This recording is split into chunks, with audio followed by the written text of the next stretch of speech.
I wasn't supposed to hear it. That's what kept pounding in my head as I stood frozen in the hallway. The voices of my wife's friends carrying clearly through the cracked living room door. I had only come back because I forgot my wallet. She thought I was already gone. And that's when I heard it, the whisper that changed everything. Just tell him you want to break up. See how he reacts.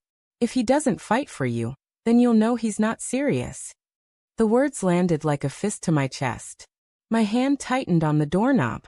My first instinct was denial. Maybe I misheard. But then another voice chimed in. Sharp and persuasive. Yeah, test him. Men always slip up under pressure. If he loves you, he'll beg. If not, you'll see the truth. I couldn't breathe. They weren't just gossiping. They were plotting. And my wife, she didn't say no. She didn't laugh it off. Instead, she gave a nervous chuckle, the kind she uses when she's already halfway convinced. My pulse thudded in my ears. I stepped back silently, pressing against the wall like some guilty eavesdropper in my own home. Part of me wanted to storm in, demand answers. Another part, perhaps the weaker one, wanted to keep listening, because beneath the heat of anger was a colder question. Would she actually do it? The rest of the day, I moved like a ghost. At work, my eyes glazed over spreadsheets, my ears deaf to the chatter around me. Every time I blinked, I heard those voices again. Break up with him. Test him. See what he does. When I finally got home, she greeted me with her usual warmth. Dinner on the stove, a kiss on the cheek. Too normal. Too perfect.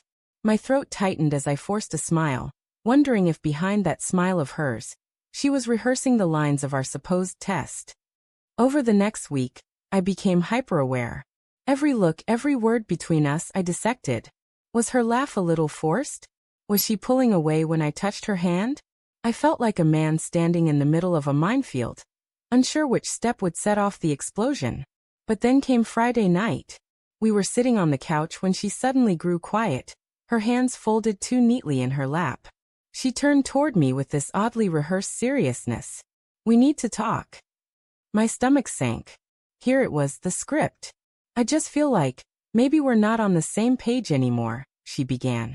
Her eyes avoided mine. I don't know if this relationship is really working. The words were exactly what I'd feared. Perfectly phrased, carefully distant. Like she had practiced them in the mirror. I could have played into their little test. I could have begged, pleaded, made some dramatic declaration of love. That's what her friends wanted. That's what she expected. But instead, I just stared at her, my silence louder than anything. Her brow furrowed. She seemed unsettled by my calmness, as if the lines of the play weren't going the way she rehearsed. So that's it, she asked finally, her voice cracking. I leaned back, my chest heavy. Is this really what you want? Or is this just something someone told you to say? Her face went pale. That tiny flinch told me everything. She hadn't expected me to know. Who told you? She whispered. I shook my head. Does it matter? The point is, you let them plant doubt in your head. You let them convince you to test me instead of trusting me. Tears welled in her eyes, but I felt no comfort in them. My trust had been stabbed, and apologies couldn't stitch the wound closed. You don't understand, she said, voice trembling. They made me scared. They said sometimes men pretend, and I didn't want to be fooled. Scared. My voice came out harsher than I intended. So your solution was to pretend to break up with me? To watch me like some lab rat, and see if I performed well enough. Her sob hit the air, raw and desperate. I wasn't going to go through with it. But I cut her off. You already did. You said the words. You looked me in the eye, and tried to see if I would beg. That's not love. That's not trust. For days afterward, the house felt different. Quieter, heavier. We talked less, touched less. Every time I saw her, I saw the moment she chose suspicion over trust.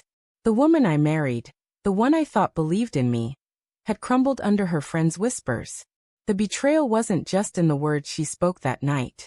It was in the fact that she entertained the idea at all, that she let others chip away at us, and didn't shut it down immediately. One evening, I found myself sitting alone at the kitchen table, staring at the ring on my finger. My hands trembled as I remembered how certain I'd been the day I slid it onto hers. Back then, I thought nothing could shake us. But now, even silence between us felt like an earthquake. She walked in quietly, standing by the doorway. "I've cut them off," she said softly. "I told them I don't want friends who poison my marriage. I'm trying to fix this." I looked at her, really looked, and for the first time in weeks I saw the exhaustion in her face. The regret. Maybe even the shame. And part of me wanted to forgive. But another part whispered, if she doubted once, what's to stop her from doubting again?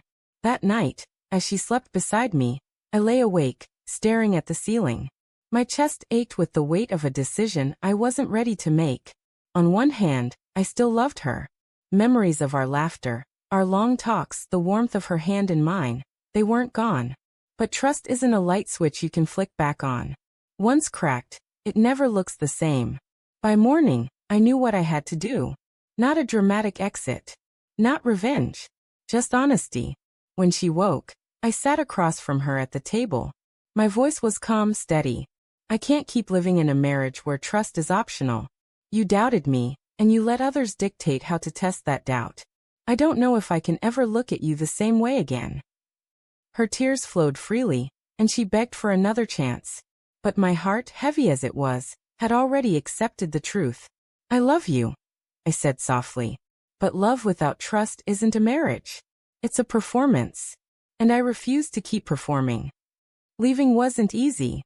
Packing my things felt like tearing pieces of myself away.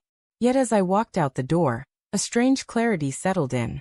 She had tested me, and in the process she failed her own test. And that was the moment I realized. Sometimes betrayal isn't about cheating or lies. Sometimes it's about the quiet choice not to trust the person who stood beside you all along. I caught her friends plotting, but it was her decision to listen that broke us. And that's a wound no apology could ever heal.